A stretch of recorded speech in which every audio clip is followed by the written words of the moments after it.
nulungi wong luwe bisa nganggo sega sapuluhan.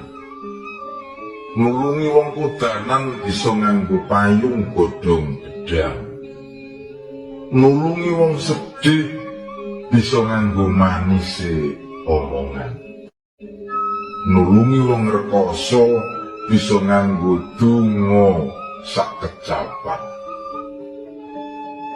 Tetulung kuwi gampang. Sing angel kuwi mapanake atimu ambrih kober nulungi liyan. Wong sugih akeh, wong pinter akeh, wong tengginas akeh.